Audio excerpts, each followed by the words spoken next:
Muito bom dia, então vamos lá, chegamos na sexta-feira, 14 de janeiro. Lael Brainerd, a segunda vice-chairman do Banco Central americano, ela falou que eles vão trazer a inflação para baixo o mais rápido possível, sem afetar ou se preocupando sim com o crescimento da economia. Isso quer dizer que subindo juros, você afeta o crescimento da economia. A sinuca de bico que eu venho falando aqui. Mas eles falaram que não terão esforços, não pouparão esforços para subir a taxa de juros se assim for necessário. Mais do mesmo, deixando portas abertas para alta de juros, como também para baixo, para não subir tanto quanto se espera, mas que deve subir sim em breve, principalmente porque a inflação vem a 7%, como a gente falou essa semana.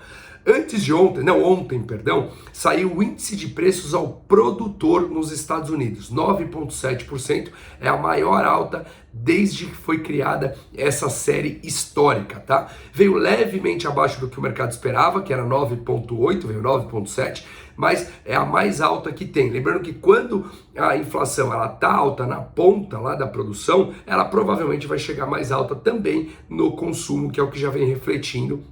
E aí a gente vê um movimento agora de bancos centrais subindo juros no mundo depois de uma era que passou uma década ou 2 décadas, como o Japão, vivendo com juros zero e dinheiro muito barato. Um novo ciclo que deve se iniciar. Nos Estados Unidos a gente tem venda no varejo, utilização da capacidade instalada, produção industrial, venda e estoque das indústrias, enfim, uma agenda carregada que é super importante para metrificar também como está indo o dia a dia da economia. Na Europa, o Reino Unido veio com PIB, produção industrial, e serviços melhores do que o esperado. Já um discurso do Banco Central Europeu falando já que a inflação não é temporária, até o momento ela vinha falando que era temporária, mas que será controlada, virá abaixo da meta em 2022, 2023. Como eu falo aqui sempre, na minha opinião, sempre os mesmos discursos de burocratas falando, pode ser que seja isso, mas pode ser que seja aquilo. E a verdade é essa, que ninguém sabe o futuro, então seria, na minha opinião, muito mais lógico e muito mais sensato falarmos isso. O Banco Central Europeu não queria subir juros, vinha falando que não subirão, mas já começam a deixar a porta aberta para que essa inflação não seja temporária, sabe-se lá o que é temporária, né? Qual é o tempo para dizer que é temporária, você vai subir juros. E acredito que terá que subir, porque se os Estados Unidos começam a subir, enfraquece o euro e isso vai trazer mais inflação para eles lá na zona do euro, que já está também com países de 5, 6, 7% de inflação, tá bom? Bom, na Alemanha, o crescimento em 2021 veio de 2,7%, crescimento bastante forte para o ano, tá? Bom, já era esperado isso também. E a China teve as exportações que cresceram 20,9%, tá? Foi uma exportação que veio melhor do que o esperado, ela subiu, então ela está vendendo mais para fora, os países de fora estão comprando, que mostra que teve uma recuperação desses outros países, todos eles, que a China é o maior parceiro de grande parte dos países, mas as importações caíram, mostrando também uma fragilidade interna da China, tá? Pode ser uma das análises.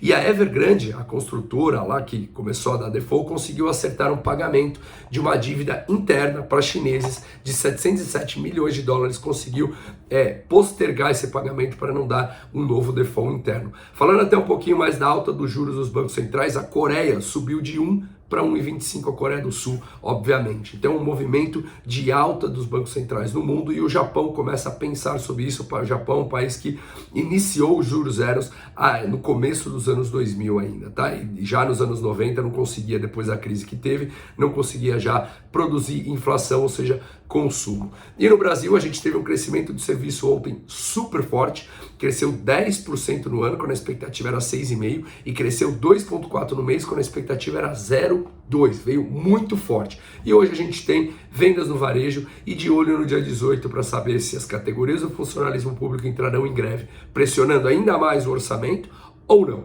Uma ótima sexta-feira a todos, dados eu vou colocando aqui e um forte abraço.